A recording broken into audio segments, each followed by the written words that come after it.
Hello दोस्तों, नमस्कार। आइए स्टार्ट करते हैं 18 नवंबर की क्लास। और ये जो एडिटोरियल हम डिस्कस करेंगे, वेलकम प्रैग्मेटिज्म, ये आपको मिलेगा 17 नवंबर के न्यूज़पेपर में। एक दिन थोड़ा सा लेट चल रहा है, कोई खास बात नहीं है। इंग्लिश सीखना हमारा टारगेट है और यही अप्रोच आपको भी अपनानी है जब आप खुद से अखबार पढ़ना शुरू करते हैं। सबसे पहली और इम्पॉर्टेंट बात कि इसका पीडीएफ कहाँ मिलेगा, तो इसका पीडीएफ जो सुबह आपको मिल जाता है टेलीग्राम चैनल पर, लिंक आपको दे रखा है डिस्क्रिप्शन में, वहाँ जाएंगे, वहाँ से टेलीग्राम चैनल से ये डाउनलोड करेंगे पीडीएफ और खुद से पहले पढ़िए, खुद से देखिए कि कौन कौन से वर्ड्स आज आपको नए मिलने वाले हैं। तो ऐसे अपने आप को तैयार रखें, मेंटली तैयार रखें कि हमें ये एडिटोरियल पढ़ना है और हमें इसलिए पढ़ना है कि हमने क्या गलतियाँ की हैं वो हम फाइंड आउट कर सकें। ये एकदम सही अप्रोच बता रहा हूँ। इसके अलावा जो पेड कोर्सेज में आप अप्लाई अगर आपने कर रखा है, आपने ज्वाइन कर रखा है, तो वहाँ पे पेड कोर्स में ये वाला जो कोर्स है ना, उसमें आपको क्या मिलने वाला है, उसमें आपको ये वाला पीडीएफ जो मैं पढ़ा रहा हूँ क्लासरूम में, ये पीडीएफ मिलेगा। साथ में आपको क्या मिलेगा, साथ में आपको वर्ड्स मिलेंगे विद एग्जाम्पल सेंटेंसेज, साथ में आपको क्विज मिलेंगे, कभी क्लोज टेस्ट, कभी पैसेज, कभी कॉमन एरर्स, जो भी एग्जाम के पॉइंट ऑफ व्यू से इंपॉर्टेंट होगा वो क्विज आपको वहाँ पे मिल जाता है। तो चलिए स्टार्ट करते हैं। Welcome pragmatism. वेलकम का मतलब यहाँ पे है स्वागत के योग्य। वेलकम यहाँ पे एडजेक्टिव के रूप में है। प्रैग्मेटिज्म है वो नाउन है। प्रैग्मेटिज्म का मतलब होता है व्यवहारवाद, ठीक है। प्रैक्टिकल होने का जो प्रोसेस है वो है प्रैग्मेटिज्म। तो कह रहे वेलकम प्रैग्मेटिज्म का मतलब है ऐसा व्यवहारवाद जो स्वागत योग्य है कि अब आपको प्रैक्टिकल होने की जरूरत है। थोड़ा सा मैं बताऊं इसकी आउटलाइन। नरेंद्र मोदी जी जो हैं और चाइना के जो शी जिनपिंग हैं, इन दोनों की बातचीत नहीं हो रही। कब से? जब से 2020 में इन दोनों की सेना जो है एलएसी में डेडलॉक हुआ था, गतिरोध हुआ था, उसके बाद बोलना चलना सब बंद। लेकिन एक्चुअल में अभी इन्होंने जो ये G20 वाला चल रहा है उसके अंदर इन्होंने बातचीत शुरू की, क्योंकि अब ये व्यवहारवाद है, ये प्रैक्टिकल चीज़ है कि भारत को समझनी पड़ेगी, चाइना को समझनी पड़ेगी कि इस प्रकार से गतिरोध करके हमें कुछ हासिल नहीं होने वाला।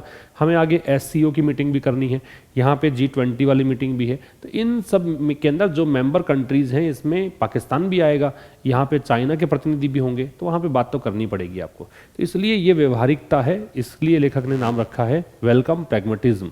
तो प्रैग्मेटिज्म का मतलब क्या बताया मैंने? व्यवहारवाद। तो आइए स्टार्ट करते हैं। With handover. हैंडओवर का मतलब होता है सौंपना। Of the गैवल। गैवल वैसे होता है हथौड़ा। हैमर होता है जो जज रखता है अपने सामने टेबल पर, और एक जो ऑक्शनियर होता है, नीलामी करने वाला जो व्यक्ति होता है, बोली लगाने वाला व्यक्ति होता है, वो भी मतलब ये रखता है हथौड़ा, उसको गैवल बोलते हैं। यहाँ इसका मतलब है कमान या फिर चार्ज, जो आपका प्रभार है, आपके कमान है, आपके हाथ में कोई चीज़ नियंत्रण में है तो उसको सौंपना, उसको बोलते हैं गैवल। तो इसके साथ कि भाई हैंडओवर कर दिया गया गैवल को, चार्ज को, कहाँ से? इंडोनेशिया के प्रेसिडेंट जोको विडोडो, इनके पास पहले चार्ज था, अब ये चार्ज आ गया है प्राइम मिनिस्टर नरेंद्र मोदी के पास। इन्होंने टुक ओवर किया लीडरशिप को, नेतृत्व को संभाला G20 प्रोसेस के। कब की बात है? वेंसडे की, बुधवार की। Which will position India. इससे होगा क्या? ये भारत को इस पोजीशन में ला देगा। किस पोजीशन में? कि भारत अब इंचार्ज बन जाएगा। एट द हेल्म का मतलब इंचार्ज होता है। किसका इंचार्ज? ऑफ फॉर्मिंग कंसेंसस, कि भारत अब सहमति बना सकता है। किसमें सहमति? मोस्ट एडवांस्ड इकोनॉमीज, जो सबसे ज़्यादा एडवांस्ड इकोनॉमीज हैं, उनमें सहमति बना सकता है ओवर द नेक्स्ट ईयर, अगले साल के दौरान। राइट? अब समझना क्या है यहाँ पे। पहले तो सब्जेक्ट वर्ब बता देता हूँ आपको। तो सब्जेक्ट है आपका prime minister Narendra Modi, verb है टुक ओवर। सब्जेक्ट है विच, रिलेटिव प्रोनाउन है, हालांकि ये इस पूरे क्लोज के लिए ही आ रहा है। इसकी वर्ब है विल, पोजीशन, ठीक है। एक वर्ड था गेवल, इसका मतलब है चार्ज। वैसे हथौड़ा होता, लेकिन यहाँ पे जो मीनिंग निकल रहा है वो है कमान, नियंत्रण। एट द हेल्म जो है, इसका मतलब नोट कर लीजिए, इसका मतलब है इंचार्ज, प्रभारी होना, इंचार्ज, ठीक है। एक ये वर्ड है कंसेंसस, इसका मतलब है अग्रीमेंट। कंसेंसस का मतलब क्या है? अग्रीमेंट, सहमति, ठीक है। एक काम की बात ये थी कि जब आप कोई डे और डेट की बात करते हो, जब कोई तारीख की बात करते हो, जब कोई दिन की बात करते हो, संडे मंडे ट्यूसडे ऐसे, तो आपको ऑन लगाना होता है ना। जब आप पर्टिकुलरली उसी डे और उसी डेट की बात करते हो तब की बात है। तो ये बुधवार की बात है, इसलिए ऑन का प्रयोग है। फिर समझ लो, हैंडओवर यहाँ पे नाउन है। कैसे पता लग रहा है? अब ऐसा तो है नहीं कि मुझे कोई सपना आता है या फिर मुझे कुछ चमकती हुई चीज़ें दिखती है यहाँ पे तब मैं बता सकता हूँ कि ये वर्ल्ड कैटेगरी क्या है। आप अगर कोई चीज़ को रेगुलर तरीके से देख रहे हो तो आपको ये आर्ट आ जानी चाहिए। मैं बार बार मैं रिपीट करता हूँ इन चीज़ों को कि आप जब आर्टिकल के बाद डिटर्मिनर के बाद कोई शब्द देखते हैं वो तो क्या कहलाता है, नाउन। तो ये नाउन है। तो अब देखिए, इंडोनेशिया के राष्ट्रपति जोको विडोडो के हाथ में कमान थी। अब इन्होंने G20 प्रोसेस की कमान संभला दी नरेंद्र मोदी जी को, भारत के प्राइम मिनिस्टर को। बुधवार की बात है, इससे भारत इंचार्ज बन जाएगा। भारत यहाँ पे सहमति बना पाएगा जो भी सबसे ज़्यादा एडवांस्ड इकोनॉमीज़ हैं उसमें अगले साल के दौरान। ठीक है। अच्छा जी, एक बात हो रही है यहाँ पे, प्राइम मिनिस्टर से पहले तय क्यों नहीं है? एक्चुअल में होता क्या है कि वन टाइम वन पोस्ट जो होती हैं, एक बार में सृजित होने वाला जो एक पद होता है, चाहे प्राइम मिनिस्टर, देश में एक प्रधानमंत्री है, देश में एक राष्ट्रपति है तो द प्रेसिडेंट है, राज्य में एक मुख्यमंत्री है तो द चीफ मिनिस्टर है ना। तो लेकिन अब जब इनके साथ इनका नाम जोड़ दिया जाता है, मैं कहूँ कि राजस्थान के मुख्यमंत्री मिस्टर अशोक गहलोत हैं तो चीफ मिनिस्टर अशोक गहलोत लिख दिया, या फिर यहाँ अपने जो प्रधानमंत्री हैं प्राइम मिनिस्टर नरेंद्र मोदी कर दिया। तो नाम जब जोड़ देते हो ना आप, तो उसमें द का प्रयोग हम नहीं करेंगे, ये बात ध्यान रखेंगे। आगे बढ़ते हैं। India's presidency which begins on December 1, Bharat का अध्यक्षता, ये प्रेसिडेंसी अध्यक्षता है जिसकी शुरुआत हुई है यहाँ पे, मतलब होगी शुरुआत 1 दिसंबर को।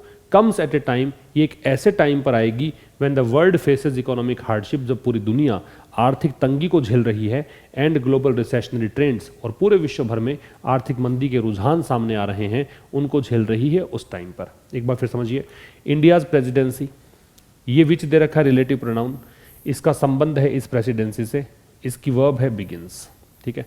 वैसे बिगिंस है प्रेजेंट सिंपल है, आपको लगेगा कि प्रेजेंट सिंपल है तो इसमें लास्ट में ता है, ते है, ती है आना चाहिए, जो एक ट्रेडिशनल या कॉन्वेंशनल तरीके से आपने ग्रामर को अप्रोच किया होगा उसके अंतर्गत तो आपको ऐसा ही लगेगा कि यहाँ पे ता है, ते है, ती है आना चाहिए। लेकिन मैं बता दूं आपको कि जब निकट भविष्य की कोई जानकारी आपको देनी होती है, जब नियर फ्यूचर के बारे में कोई जानकारी देनी होती है, तब भी प्रेजेंट सिंपल लग सकता है, और ये वही प्रयोग है। तो December 1 को भारत के हाथ में ये अध्यक्षता आने वाली है, और ये ऐसे टाइम पर आएगी, चूंकि ये फ्यूचर की बात है, निकट भविष्य की बात है, वैसे ये वाला भी ऐसा ही है, और ये ऐसे टाइम पर आएगी जब पूरी दुनिया यहाँ पे फेस कर रही है इकोनॉमिक हार्डशिप को, आर्थिक कठिनाइयों को, और पूरे विश्व भर में रिसेशनरी का मतलब होता है आर्थिक मंदी, स्लो डाउन को बोलते हैं। ये वर्ड जो है वो ये वाला है, रिसेशनरी तो रिसेशन से बना है, रिसेशन से संबंधित, रिसेशन का मतलब होता है स्लो डाउन। ठीक है। और ये पूरी दुनिया भर से मंदी के रुझान जो आ रहे हैं उस समय, हार्डशिप का मतलब होता है डिफ़िकल्टीज़, कठिनाइयाँ। ठीक है। और मैंने कहा था कि डेट से पहले या डे से पहले ऑन लगेगा, अगर वो पर्टिकुलरली उसी डे या डेट की बात करता है तो देखिए ऑन का प्रयोग है। आइए आगे। इन एडिशन, इसका मतलब होता है के अतिरिक्त, इसके अलावा। द पॉलिटिकल पोलराइजेशन, पोलराइजेशन का मतलब होता है ध्रुवीकरण। अब ध्रुवीकरण क्या होता है? बांटने की प्रोसेस, डिवाइड करने की प्रक्रिया। तो इसी के अतिरिक्त यहाँ पे राजनीतिक ध्रुवीकरण जो है किस किस में, एक तरफ तो है यूएस और यूरोपियन यूनियन, दूसरी तरफ है रशिया। ठीक है। ये राजनीतिक ध्रुवीकरण, ऑल G20 मेंबर्स, सारे के सारे किसके मेंबर हैं? G20 के। विल मेक एवरी मीटिंग, वो बनाएगा। तो ये जो ध्रुवीकरण होगा ना, इसकी वर्ब है विल मेक, ये बनाएगा हर एक मीटिंग को। कौन सी मीटिंग? जो भारत यहाँ पे होस्ट करेगा, जिसकी भारत मेज़बानी करेगा, फ्रॉट विद टेंशंस। ये सारी की सारी मीटिंग्स जो हैं वो टेंशन से भरी होंगी, वो सारी मीटिंग्स जो हैं वो परेशानी से भरी होंगी।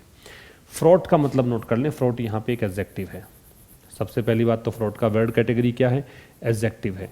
दूसरी बात काम की ये है कि फ्रॉट का मतलब होता है फुल ऑफ, या फिर आप इसे कहेंगे फिल्ड विद, या तो आप इसे कहेंगे फुल ऑफ या फिर कहेंगे फिल्ड विद।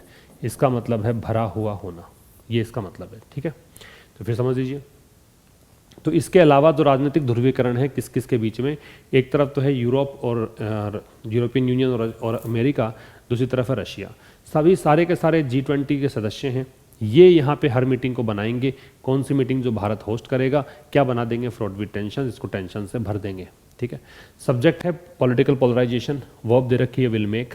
सब्जेक्ट है यहाँ पे इंडिया, वर्ब है विल होस्ट। ठीक है।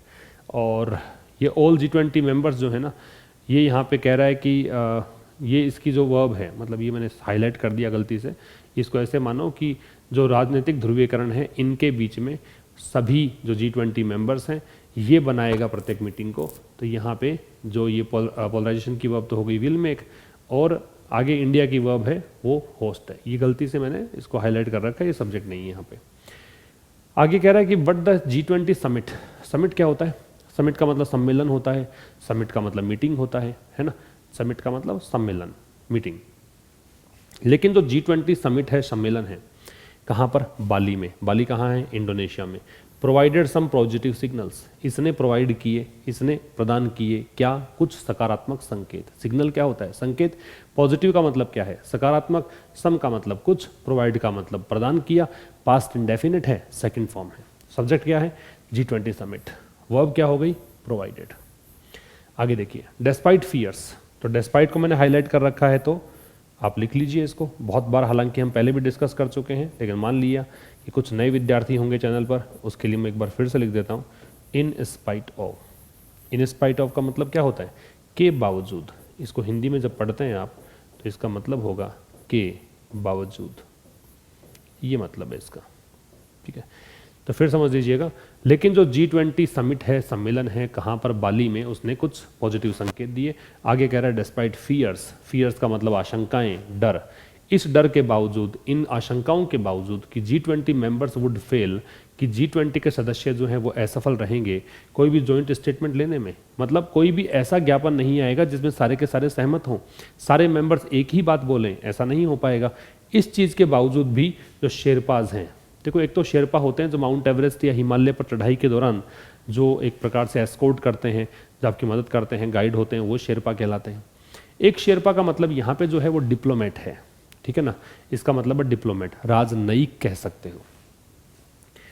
तो जो हर एक डेलीगेशन है, अब ये ईच डेलीगेशन क्यों कहा? जैसे भारत की तरफ से प्रतिनिधिमंडल गया, रशिया की तरफ से कोई आया, चाइना की तरफ से कोई आया, ये प्रतिनिधिमंडल है, वो डेलीगेशन है। उसका जो शेरपाज हैं, उनके जो राजनयिक हैं, उन्होंने क्या किया? परसेवियर किया। क्या होता है परसेवियर? परसेवियर का मतलब होता है to make constant efforts, to make constant efforts मतलब लगातार प्रयास करना, सतत प्रयास करना, ये होता है इसका मतलब। To reach a 17 page consensus document, और उन्होंने लगातार प्रयास किया किसके लिए? कि वो पहुंचा जाए कहाँ पर? 17 पेज के सर्वसहमति वाले दस्तावेज पर। 17 पेज का एक दस्तावेज तैयार किया जिसमें सभी देश सहमत थे, ऐसा इनका प्रयास था शेरपाज का। रिपीट कर रहा हूँ, आशंकाएं थी। क्या आशंकाएं थी? कि भी G20 वाले सदस्य जो हैं इनके आपस में बनती नहीं है। अब बनती नहीं है तो ये क्या करेंगे? ये जॉइंट स्टेटमेंट दे नहीं पाएंगे। लेकिन शेरपाज जो थे ना, हर एक डेलीगेशन के अंदर शेरपाज थे, उन्होंने बहुत सतत प्रयास किया और उनके प्रयासों 17 पेज का कंसेंसस डॉक्यूमेंट मतलब एग्रीमेंट मतलब सहमति हुई, वो डॉक्यूमेंट तैयार हो गया। काम की बात है। रीच एक ट्रांजिटिव वर्ब है, ट्रांजिटिव वर्ब है, इसका मतलब सीधा ऑब्जेक्ट लगता है, सीधा ऑब्जेक्ट लगता है, इसका मतलब 17 पेज कंसेंसस डॉक्यूमेंट जो है वो इसका ऑब्जेक्ट है। तो इसका अर्थ ये भी समझिए कि कंसेंसस यहाँ पे रीच के बाद में प्रेपोजिशन नहीं लगेगा। Whenever there is a transitive verb we need not use any preposition after it. Second thing, perceiver का मतलब है टू मेक कांस्टेंट एफर्ट्स, लगातार प्रयास करना। बाकी इसमें कुछ खास है नहीं। शेरपाज की वर्ब परसेवियर है, G20 मेंबर्स की वर्ब वुड फेल है, डेस्पाइट एक प्रेपोजिशन है, इसका मतलब है इन स्पाइट ऑफ, इसका मतलब है के बावजूद।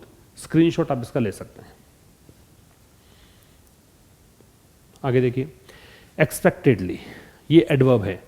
और मैं बता दूं आपको एक बात का कि भाई किसी भी सेंटेंस के अंदर शुरुआत में एक एडवर्ब आ सकता है। एडवर्ब किसी सेंटेंस को ओपन कर सकता है। एक्सपेक्टेडली जो है वो होता है अपेक्षित रूप से, एडवर्ब है। तो ये जैसी अपेक्षा थी वैसा ही हुआ। क्या? देयर वॉज ट्रबल, कि मुश्किलें आई over the paragraphs on the Russia Ukraine conflict. तो जब दस्तावेज जो तैयार हुआ था उसमें जब बात आई रशिया यूक्रेन की लड़ाई वाली, रशिया यूक्रेन के कॉन्फ्लिक्ट वाली, उस समय कुछ प्रॉब्लम्स आई, ठीक है। तो एक्सपेक्टेडली हुआ सब एडवर्ब, और यहाँ से मानिएगा सेंटेंस स्टार्ट है। और जब कभी भी सेंटेंस स्टार्ट होता हो देयर से, ध्यान से सुनना है, बड़े ध्यान से, और नोट भी करनी है इस बात को कि जब भी किसी सेंटेंस का स्टार्ट देयर से होता है वहाँ पे आप लगाते हैं इन्वर्जन। क्या लगाते हैं? एक बार मैं लिख देता हूँ इस वर्ड को और हमेशा याद रखिएगा क्या बोलना चाह रहा हूँ। इन्वर्जन। इन्वर्जन एक्चुअल में होता क्या है? उल्टा। इनवर्ट से बनता है इन्वर्जन, इसका मतलब होता है उल्टा। इन्वर्जन का मतलब है कि वर्ब जो है वो पहले आएगी और सब्जेक्ट जो है बाद में आएगा, ये होता है इन्वर्जन। वर्ब आती है पहले, सब्जेक्ट आता है बाद में। तो याद रखिएगा कि देयर से स्टार्ट करोगे तो ये वाला प्रोसेस फॉलो करना है। तो ये रहा देयर, और ये देखिए वर्ब है, ये रहा आपका सब्जेक्ट, ठीक है। ओवर का मतलब है रिगार्डिंग या रिलेटेड टू, इस ओवर का यहाँ पे जो मतलब निकलता है, अलग अलग मीनिंग निकलते हैं किसी प्रेपोजिशन के, कॉन्टेक्स्ट को देखकर पता लगेगा। यहाँ पे जो मीनिंग निकल रहा है वो है रिलेटेड टू, इससे संबंधित। तो कह रहा है कि जैसा संभावित था, जैसा अपेक्षित था वैसा ही हुआ कि कुछ समस्याएं आई। किसको लेकर समस्या, किसके संबंध में समस्या आई? रशिया यूक्रेन की जो लड़ाई है उसके संबंध में जब पैराग्राफ आया तो वहाँ पे समस्या भी आई। India's role in tampering some of the language. Tamper का मतलब क्या है? टेम्पर का मतलब है मॉडरेट करना। टेम्पर का मतलब है मॉडरेट करना, संतुलित करना कह सकते हो, या आप इसे कहेंगे टोन डाउन, ठीक है, या फिर आप इसे कहेंगे क्या, आप इसे कह सकते हैं मिटिगेट। तो मॉडरेट कह सकते हैं, टोन डाउन कह सकते हैं, मिटिगेट कह सकते हैं। इन सब का मतलब क्या हो जाएगा? या तो हिंदी में कहेंगे संतुलित करना, या तो कहेंगे संतुलित करना, और या फिर इसका मतलब कहेंगे आप कम करना। दोनों ही मीनिंग देगा ये, संतुलित करना भी होगा और कम करना भी होगा, ठीक है। तो क्या कह रहा है कि भारत की भूमिका किसमें? टेम्पर करने में। ये टेम्परिंग क्यों हुआ? क्योंकि इन प्रेपोजिशन लगा रखा है। तो भारत की भूमिका जो है कुछ जो लैंग्वेज है उसको टेम्पर करने में। अब वहाँ पे क्या है कि मीटिंग के दौरान काफ़ी बहस हो गई, काफ़ी गर्मा गर्मी हो गई, काफ़ी हीटेड आर्ग्यूमेंट हुआ। तो उसमें भारत की भूमिका रही कि भारत ने थोड़ा शांत किया इन लोगों को, थोड़ी जो लैंग्वेज है उसको थोड़ा सा टोन डाउन उसका किया, मॉडरेट किया लैंग्वेज को। किसके दौरान? नेगोशिएशंस के दौरान, मतलब बातचीत के दौरान। और ये जो भारत की भूमिका है ना, इसको रेखांकित किया गया है, इसको हाईलाइट किया गया है, ठीक है। एंड मिस्टर मोदीज फ्रेज, और मिस्टर मोदी जी ने एक बात कही थी। फ्रेज का मतलब वाक्यांश होता है। इन्होंने एक वाक्यांश कहा था कब? सितंबर के अंदर एससीओ समिट हुई थी, ये संघाई वाली मीटिंग है, ठीक है। अब इसकी जो मीटिंग सितंबर में हुई थी उसमें मोदी जी ने एक वाक्यांश कहा था क्या, कि this is not an era of war, कि ये जो युग है वो लड़ाई की युग नहीं है, ठीक है। Was included in the final statement. और ये जो फ्रेज है मोदी जी की कही हुई, इन्होंने फाइनल स्टेटमेंट में जोड़ दी। इन्होंने कहा कि मोदी जी ने बिल्कुल ठीक कहा है, मोदी जी की बात का हम समर्थन करते हैं, तो इन्होंने इस फ्रेज को जोड़ दिया डॉक्यूमेंट के अंदर, ठीक। सब्जेक्ट है साहब इंडियाज रोल। इसकी वर्ब दे रखी है आपको क्या, ये वाला, हैज़ बीन हाईलाइटेड। ये पैसिव है। कैसे? बी के साथ थर्ड फॉर्म आ रहा है, बीन के साथ थर्ड फॉर्म है, पैसिव है इसे। दूसरा सब्जेक्ट है मोदीज फ्रेज, फ्रेज सब्जेक्ट है, वर्ब है इसकी इज, ठीक है। नहीं ये नहीं है, मिस्टर मोदीज फ्रेज इसकी वर्ब है, ये वाली फ्रेज नहीं है इसकी वर्ब है ये वाला है, वॉज इंक्लूडेड। और ये जो है दिस की वर्ब है इज। एक टेम्पर का मतलब मॉडरेट, टोन डाउन या मिटिगेट, ठीक है, समझ में आ गया होगा। और वॉज इंक्लूडेड है वो फिर से पैसिव है क्योंकि बी के साथ में थर्ड फॉर्म है। एरा का मतलब युग होता है, तो एरा के लिए कुछ वर्ड्स यूज कर सकते हैं आप एरा कह सकते हैं, आप इपोक कह सकते हैं, आप इसके लिए और क्या कह सकते हैं, ईओन कह सकते हैं। इन सब का मतलब होता है युग। ये सिनोनिम से नोट कर लेंगे आप, इसका स्क्रीनशॉट ले सकते हैं। नेक्स्ट देखिए, the majority of the G20 leadership. अब G20 का नेतृत्व जो है उसकी मेजोरिटी का मतलब है अधिकतर सदस्य देश, ठीक है। मेजोरिटी की वर्ब है वॉज। ये मेजोरिटी जो थी वो फेवर में नहीं थी, वो साथ नहीं दे रही थी किसका, इक्विवोकेटिंग ऑन द कॉन्फ्लिक्ट। कॉन्फ्लिक्ट कौन सा है? रशिया यूक्रेन वाला। और चूंकि हमें पता लग गया कि किसका कॉन्फ्लिक्ट है, तो यहाँ पे देखिए द का प्रयोग है। ये सीधी सीधी बात है कि द कब लगाते हैं, जब कोई चीज़ डेफिनेट हो। डेफिनेट का मतलब जब पता लग जाए किसके बारे में बात कर रहे हैं, तो यहाँ पे पता लगा कि नहीं कि कॉन्फ्लिक्ट कौन सा है, ये है कॉन्फ्लिक्ट रशिया यूक्रेन वाला, इसलिए हमने इसके पहले द लगा दिया। तो मेजोरिटी जो है वो फेवर में नहीं थी किसके, इक्विवोकेट करने में। ये वर्ड लिखेंगे, इक्विवोकेट का मतलब क्या है? इसका एक मतलब तो होता है कह सकते हो प्रीवेरिकेट, प्रीवेरिकेट। इसको हिंदी में कहेंगे टाल मटोल करना, टाल मटोल करना, ठीक है। और एक और जो इसका मतलब है वो हो सकता है बी एम्बिग्यूअस, मतलब एकदम संदिग्ध होना, मतलब स्पष्ट नहीं होना, ऐसी बातें बोलना जिसके कई अर्थ निकलते हों, तो वो हो गया एम्बिग्यूअस होना। तो जो मेजोरिटी है लीडरशिप, G20 नेतृत्व की जो लीडरशिप है, मतलब जो मेजोरिटी है वो फेवर में नहीं थी कि इस कॉन्फ्लिक्ट को लेकर कई देश, जैसे भारत ही है, भारत से पूछे कि रशिया कुछ गलत कर रहा है, भारत वाले बोलते हैं कि नहीं हमें नहीं लगता ऐसा, मतलब हम कुछ कह नहीं सकते। तो इसका मतलब रशिया का विरोध तो करना है इनको, इनके मन में तो है कि हाँ रशिया गलत कर रहा है, लेकिन ये खुलकर सामने नहीं आ रहे। ऐसे कुछ देश और भी हैं, ये कहेंगे कि रशिया भी गलत नहीं है, तो यहाँ पे जो यूक्रेन है वो भी गलत नहीं है, मतलब सही कौन सा ये भी नहीं बताएंगे। तो ये क्या है, एक प्रकार से टालने वाली बात है, एक प्रकार से एम्बिग्यूअस होने वाली बात है। तो G20 लीडरशिप का जो नेतृत्व मतलब मेजोरिटी थी वो इस फेवर में नहीं थी, मतलब वो इस पक्ष में नहीं थी कि आप जो देश हैं वो इस मुद्दे को लेकर टाल मटोल करें। अब जैसा कह रहा है, जैसे कि India and a few other countries, Bharat और कुछ अन्य देश हैं वो हैव बीन डूइंग, कौन सा टेंस है ध्यान से देखिएगा, प्रेजेंट परफेक्ट कंटिन्यूअस है। और ये दोनों देश जो है, मतलब ये देश भारत और कुछ अन्य देश हैं वो ऐसा कर भी रहे हैं। एंड द जॉइंट कम्युनिक सेड, ये कम्युनिक क्या होता है, ये प्रेस रिलीज होता है एक प्रकार से। आप जब कोई प्रेस में संयुक्त रूप से जाकर कुछ बोलेंगे, मतलब कोई आपने कोई भी बताया कि भाई इसका समराइज किया किसी मुद्दे को, ये प्रेस रिलीज है, एक पर लिख देता हूँ मैं इसको, ये होगा प्रेस रिलीज। मतलब आपने प्रेस में जाके पूरी घटनाक्रम बताया कि भाई ये बातें हैं, इस प्रकार से हमने डिस्कस किया है, इस मीटिंग का सार ये है, वो कहलाता है कम्युनिक। ठीक है, एक प्रकार से ऑफिशियल जानकारी होती है ये। तो कह रहा है वो जो जॉइंट कम्युनिक है, संयुक्त रूप से सभी देशों का मिला जुला कर जो एक प्रेस रिलीज आया, जो मीडिया में बात आई, उसमें ये कहा गया कि most members strongly condemned the war in Ukraine, कि अधिकांश सदस्य ऐसे हैं इस G20 के जिन्होंने बड़ी कड़ी निंदा की किसकी, यूक्रेन में लड़ाई की। काम की बात बताता हूँ, ये मोस्ट जो दे रखा है आपको, इसका मतलब अधिकांश है। जब मोस्ट का मतलब होता है अधिकांश, क्या होता है, ऑलमोस्ट, तब आप मोस्ट के पहले कुछ नहीं लगाते हैं, याद रखिएगा। जब मोस्ट का मतलब अधिकांश होता है तो उससे पहले हमें कुछ भी नहीं लगाना है। इसी कारण से देखिए ना तो द है और ना ही ए है। ठीक है, आप कहोगे ए भी आ सकता है क्या, बिल्कुल आ सकता है। जब इसका मतलब होता है वेरी, तो ऐसे कंडीशन में आप ए भी लगा सकते हैं, और कुछ इसमें खास नहीं था। कंडेम जो शब्द दे रखा है, इसका मतलब होता है निंदा करना। ये जो वर्ड है कंडेम्ड, लिख देता हूँ यहाँ पे, इसका मतलब है क्रिटिसाइज करना, निंदा करना। ठीक, आगे देखो, it was a positive sign, ये एक सकारात्मक संकेत था, that while Russia protested the statement, क्या था कि जब रशिया विरोध कर रहा था, जब रशिया ने विरोध किया, प्रोटेस्ट का मतलब विरोध करना, किसका, स्टेटमेंट का, ये जो सभी ने मिलजुल कर स्टेटमेंट दिया, जॉइंट स्टेटमेंट दिया, जब रशिया ने इसका विरोध किया, उस समय foreign minister Sergey Lavrov was present, उस समय इनके विदेश मंत्री वहाँ उपस्थित थे। एंड प्रेसिडेंट पुतिन एब्सेंस, और प्रेसिडेंट पुतिन वहाँ पे उपस्थित थे नहीं, तो इनकी जो एब्सेंस है उसने वास्तव में क्या किया, कंट्रीब्यूट किया, योगदान दिया, किस चीज़ में, कि ये मोर मैनेजेबल समिट फॉर इंडोनेशिया, कि इंडोनेशिया के लिए ये मीटिंग मैनेज करना थोड़ा आसान हो गया। थोड़ा अग्रेसिव व्यक्ति है, कल को इसको कोई कहे कि भाई पुतिन आप थोड़ा गलत कर रहे हो, ये जो रशिया आपने जो यूक्रेन पे लड़ाई छिड़ रखी है, जो आप ये आक्रमण कर रहे हो, हमले कर रहे हो, इन्वेजन कर रहे हो, ये गलत है। हो सकता है गुस्सा आ जाए इस आदमी को, गर्मा गर्मी बहस हो जाए, है ना। इस प्रकार की बात यहाँ पे हुई नहीं, क्योंकि ये व्यक्ति आया ही नहीं, वहाँ पे एब्सेंट था।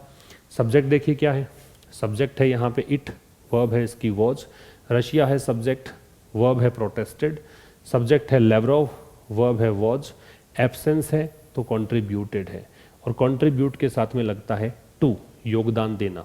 ठीक है, the fact that mister Modi also extended his hand to Chinese president Xi Jinping. अब ये जो फैक्ट है, फैक्ट का मतलब ये रियलिटी मान लो, या फिर ये जो एक बिल्कुल सही बात है, ये जो एक फैक्ट है, क्या फैक्ट है कि मिस्टर मोदी ने अपना हाथ बढ़ाया, एक्सटेंड किया, अपना हाथ बढ़ाया, हाथ मिलाया, किसके साथ, चीन के राष्ट्रपति शी जिनपिंग के साथ। अब इसी को लेकर ये टाइटल लिख रखा था, प्रैक्टिकल एक अप्रोच होनी चाहिए आपका, प्रैक्टिकल मतलब प्रैग्मेटिज्म, बिल्कुल व्यवहारवाद जो है वो उसको बता रहा है यहाँ पे, कि मोदी जी ने हाथ बढ़ाया राष्ट्रपति के साथ हाथ मिलाने के लिए। कब की बात है, ये बैंक्वेट की बात है, जो प्रीति भोज बोलते हैं हम शादी विवाह के अंदर, वही प्रीति भोज है। ये खाने पीने के लिए व्यवस्था की होती है ना, और वहाँ पे भाषण वगैरह चलते रहते हैं। तो एक ऐसा अरेंजमेंट जहाँ पे स्पीचेस डिलीवर किए जा रहे हैं और लोग खाना खा रहे हैं, उसको बोलते हैं banquet. Is in contrast to, in contrast का मतलब है विरोधाभास में है, विपरीत है, किसके, देयर स्टोनी डिमिनर। स्टोनी का मतलब होता है, स्टोनी का मतलब वैसे पथरीला है, लेकिन यहाँ पे स्टोनी का मतलब है स्ट्रिक्ट, बिल्कुल सख्त। और डिमिनर जो शब्द है, इसका मतलब है मैनर्स, आचरण। डिमिनर का मतलब है मैनर्स, आचरण। ठीक है, तो कह रहा है कि मिस्टर मोदी ने शी जिनपिंग के साथ हाथ मिलाया बैंक्वेट के दौरान, प्रीति भोज के दौरान, खाना जब खा रहे थे तब, और ये बिल्कुल विपरीत है, क्योंकि इनका सख्त रवैया रहा है, सख्त आचरण रहा है। कहाँ पर? जो ये एससीओ समिट हुई थी सितंबर में, तब सितंबर के अंदर एससीओ मीटिंग के दौरान तो ये आपस में बोल ही नहीं रहे थे, एक दूसरे से नाराजगी जाहिर कर रहे थे, लेकिन अब ये बोल रहे थे आपस में, ठीक है। एंड कुड सिग्नल अ थो का मतलब होता है बर्फ पिघलना, ठीक है। अब जब दो देशों के बीच बर्फ पिघलती है, दो व्यक्तियों के रिश्ते हैं उनमें बर्फ पिघलती है, इसका मतलब उनमें जो एक दुश्मनी थी, उनमें जो नाराज़गी थी, आपस में बोल नहीं रहे थे, वो सब चीज़ें सामान्य हो जाती हैं, नॉर्मलसी की ओर लौटते हैं माहौल, मित्रतापूर्ण संबंध स्थापित होते हैं, ठीक है। तो बिकम फ्रेंडली, ये कह सकते हो, बिकम फ्रेंडलियर कह दो, थोड़ा ज़्यादा दोस्ताना संबंध स्थापित होना, ये कह सकते हो। कुड सिग्नल, अब आपने तो यही सुन रखा हुआ है, कुड जो आता है वो पास्ट के लिए आता है ना। आप में से लगभग ने ये सुन रखा होगा कि could is use to denote past tense, but it is not so. Could है वो प्रेजेंट पॉसिबिलिटी के लिए भी आ सकता है, तो ये प्रेजेंट पॉसिबिलिटी है, वर्तमान की संभावना है। तो मिस्टर मोदी ने अपना हाथ बढ़ाया, हाथ मिलाया इनके साथ बैंक्वेट के दौरान, लेकिन ये विपरीत है किसके? उनका जो सख्त आचरण है, किसमें उनका सख्त, किन का? देर लगा रखा दोनों का, खाली मोदी जी की बात नहीं है, शी जिनपिंग का भी।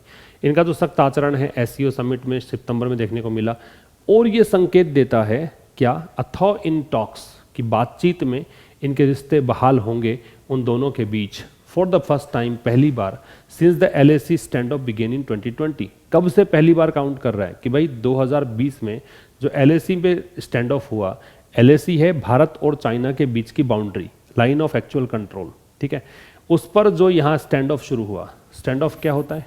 डेडलॉक कहते हैं, या फिर आप इसे कहेंगे ग्रिड लॉक, गतिरोध को बोलते हैं। अगर मैं इसको हिंदी में बोलूँगा तो गतिरोध है, आप इसे इम्पास भी कह सकते हैं। क्या कहोगे हिंदी में? गतिरोध। तो ये जो गतिरोध की स्थिति थी ना, ये गतिरोध यहाँ पे 2020 में शुरू हुआ था, उससे लेकर अब तक ये बोल नहीं रहे थे आपस में, लेकिन अब लगता है संकेत ऐसा है कि दोनों में थोड़ा सा फ्रेंडलियर रिलेशन बनेगा। आगे देखिए, while mister Modi may have to explain, may have to लगा रहे हैं, इसका मतलब है कि ऐसा हो सकता है करना पड़े, है ना। तो वाइल का प्रयोग बता रखा है मैंने आपको कि वाइल एक कंजंक्शन है और ऐसे दो उपवाक्यों को जोड़ने के लिए काम आता है जो विरोधाभासी होते हैं, जो विपरीत होते हैं। तो हो सकता है कि मोदी जी को यहाँ समझाना पड़े द शिफ्ट डोमेस्टिकली, डोमेस्टिकली मतलब घरेलू रूप से भारत में इनसे पूछेंगे कि मोदी जी ऐसा क्या हुआ कि आप हाथ मिला रहे हो उनसे, ऐसा क्या हुआ कि आप एक प्लेट में ही खाना खा रहे हो दोनों मिलकर, तो ये क्या हुआ। तो मोदी जी को हो सकता है कि ये बात समझानी पड़ जाए कि भाई तुम समझ नहीं रहे हो, थोड़ा सा कूटनीति से काम ले रहा हूँ, हो सकता है कि ये चीज़ें हमारे देश के काम आ जाए, ठीक है, ये प्रैक्टिकल अप्रोच है। तो हो सकता है कि मोदी जी को एक्सप्लेन करना पड़े इस शिफ्ट को, शिफ्ट मतलब बदलाव जो आया है, ये जो बदलाव इनके रिलेशन में बातचीत इनकी हो रही है, डोमेस्टिकली मतलब घरेलू रूप से। His decision to speak to the Chinese president, लेकिन जो उनका निर्णय है ना, कौन सा निर्णय? चाइनीज प्रेसिडेंट से बात करने का। ऑल्सो रिफ्लेक्ट्स, रिफ्लेक्ट का मतलब नोट करेंगे, रिफ्लेक्ट का मतलब होता है शो करना, दिखाना, डिस्प्ले करना। लेकिन उनका ये जो निर्णय है इनसे बात करने का, ये भी दिखाता है क्या? प्रैक्टिकल रियलिटी है, व्यवहारात्मक असलियत है, यथार्थवाद है, सही कर रहे हैं। दैट इंडिया, कैसे? कि भारत, अब भारत के बारे में बताया यहाँ तक कि भारत को एक तो एससीओ की अध्यक्षता करनी है, होस्ट होगा, मेज़बान होगा भारत, एससीओ मीटिंग भारत में होगी 2023 में, एक यहाँ पे होस्ट करना है G20 को, ठीक है, दोनों को होस्ट करना है भारत को। तो भारत जो है विल नीड, जरूरत पड़ेगी भारत को इंश्योर करने की, इंश्योर का मतलब सुनिश्चित करने की, क्या? The full participation of those groupings, कि ये जो ग्रुपिंग्स है ना, कौन कौन सी? एक तो G20 और एक एससीओ, उसमें पूर्ण भागीदारी हो, मतलब सारे देश के प्रतिनिधि आए। चाइना वाला ये नहीं बोले कि हम तो इनसे बोलते ही नहीं, हम तो नहीं जाएंगे। पाकिस्तान वाले ने ये नहीं बोले कि हम नहीं जाएंगे क्योंकि दोनों ही देश हमारे देश के विरोधी हैं या हम इनके विरोधी हैं। तो ये कह रहा है कि जैसे इसमें इंक्लूड हैं राइवल्स भी, ग्रुपिंग्स, और इन ग्रुपिंग्स में कौन शामिल है? इनमें विपक्षी या विरोधी या प्रतिद्वंदी शामिल हैं, जैसे कि सच एज का प्रयोग देते हैं उदाहरण देने के लिए, जैसे कि चाइना और पाकिस्तान है, ठीक है। तो कह रहा है कि मिस्टर मोदी को हो सकता है कि ये घरेलू रूप से तो बात समझानी पड़े, भारत में तो समझानी पड़ जाए बात कि हम इतना बदलाव क्यों लेके आए व्यवहार के अंदर, लेकिन उनका निर्णय जो है इनसे बात करने का वो प्रैक्टिकल तौर पर तो बिल्कुल सही है। कैसे? क्योंकि भारत को दो ग्रुपिंग्स की मेज़बानी करनी है, एससीओ 2023 में और अभी 2020 के अंदर, मतलब जो अभी 2022 चल रहा है उसमें G20 का करना है। इसके लिए आवश्यकता पड़ेगी कि ये फुल पार्टिसिपेशन हो, सारे जो ग्रुपिंग्स हैं वो पूरी तरीके से भागीदारी निभाएं, और इसमें शामिल तो राइवल्स भी होंगे, और राइवल्स में नाम गिना दिए चाइना और पाकिस्तान के। मोर सच प्रैग्मेटिज्म, मतलब ऐसी और व्यवहारवाद विल बी नेसेसरी, जरूरी होगा। मतलब लेखक कह रहा है कि साहब भारत ने जो ये पहल की है थोड़ा सा ठीक है, मोदी जी ने हाथ मिलाया, साथ में खाना खा लिया, सब ठीक लगा, तो ये जो चीज़ है ना थोड़ा प्रैक्टिकल तो था ही, और प्रैक्टिकल होने की ज़रूरत पड़ेगी भारत को in its year of G20 presidency. कब? जब भारत के हाथ में अध्यक्षता आने वाली है G20 की, विद अबाउट 200 मीटिंग्स प्लान्ड, और यहाँ पे 200 मीटिंग होनी है ना। जब भारत अध्यक्षता करेगा तो 200 मीटिंग की योजना है, 200 मीटिंग्स होंगी। तो प्रैग्मेटिज्म की वर्ब है वो विल बी है। आगे कह रहा है टू अचीव दिस, अब इसको अचीव करने के लिए, जो टारगेट है उसको अचीव करने के लिए New Delhi will have to bring on board all countries. देखो जब किसी को बोर्ड पर लेकर आते हो, ब्रिंग समवन ऑन बोर्ड, इसका मतलब है उसको साथ लेकर आना, ठीक है। और न्यू दिल्ली देश का नाम, मतलब देश ही है, वैसे कैपिटल का नाम दे रखा है, राजधानी का नाम है, लेकिन भारत की ओर इशारा है। तो कह रहा है इसको अचीव करने के लिए, इस चीज़ को अचीव करने के लिए भारत को क्या करना पड़ेगा? विल हैव टू लगा रहे हो, विल हैव टू का मतलब है ऐसा करना पड़ेगा, जरूरी है, कंपलसरी है, मजबूरी है ना। तो भारत को क्या करना पड़ेगा? सभी देशों को साथ लेकर आना पड़ेगा विद इट्स विजन, जो इसका विजन है, भारत का विजन है, उसके साथ। फॉर द फोरम्स फ्यूचर, किसके लिए? फोरम का मतलब होता है मंच, और फोरम का उल्टा होता है, मतलब प्लूरल होता है, ये सिंगुलर है, फोरम का प्लूरल होता है फोरा, ये प्लूरल है, ये मंच होता है, ठीक है। तो भारत का एक विजन है, किसको लेकर? इस फोरम के भविष्य को लेकर। क्या है? Steering the world's economic leadership, कि भारत चाहता है कि विश्व की जो अर्थव्यवस्था है उसका नेतृत्व जो है उसको स्टीयर किया जाए, निर्देशित किया जाए, उसको दिशा दी जाए, डायरेक्ट किया जाए थ्रू दिस डिफिकल्ट फेज, इस मुश्किल चरण के दौरान, इस मुश्किल दौर के दौरान। एंड प्रिपेयरिंग फॉर फ्यूचर पैरिल्स, पैरिल्स का मतलब होता है खतरा, लिख लीजिए नहीं पता हो तो। पैरिल का मतलब होता है डेंजर, खतरा, ठीक है। और क्या किया जाए? और यहाँ पे फ्यूचर के जो खतरे होंगे, जिसमें कि क्लाइमेट चेंज का खतरा है, ग्लोबल वार्मिंग का खतरा है, उसके लिए तैयार रहा जाए। फूड और एनर्जी के जो शॉर्टेज हैं उसके लिए तैयार रहें, खाना कम है, एनर्जी कम है, उसके लिए तैयार रहे। टेररिज्म एंड कॉन्फ्लिक्ट, आतंक है और झगड़े हैं, उनके लिए तैयार रहें। एंड ब्रिजिंग, ब्रिज का मतलब है गैप कम करना, ठीक है, गैप कम करने को ब्रिज बोलेंगे। डिजिटल डिवाइड, और डिजिटली जो डिवाइड है, एक खाई है, उसको कम करना, ये सब भारत को करने हैं काम, ठीक है। ज़्यादा कुछ नहीं है, तो सारे एक टारगेट बता दिए। न्यू दिल्ली की वर्ब है वो विल हैव टू है, और भारत को क्या करना पड़ेगा? सभी देशों को साथ लेकर आना पड़ेगा अपने विज़न के, इस फोरम के भविष्य के लिए। और विज़न क्या है भारत का? ये सब चीज़ें विज़न है। ब्रिज का मतलब है गैप कम करना, ये ध्यान रखना है। अब साहब ये तो हो गया आपका एडिटोरियल। अब जैसा कि मैं हमेशा बताता हूँ कि पेड कोर्स में जुड़े हुए विद्यार्थियों के लिए ये एक एडिशनल फीचर है, तो ये उन बच्चों के लिए जो पेड कोर्स में जुड़े हुए हैं।